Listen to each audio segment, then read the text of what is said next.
كلا بل تحبون العاجلة وتذرون الآخرة وجوه يومئذ ناظرة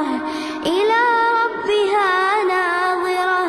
ووجوه يومئذ باسرة تظن أن يفعل بها فاقرة كلا إذا بلغت التراقي وقيل من راق وظن أنه الفراق والتفت الساق بالساق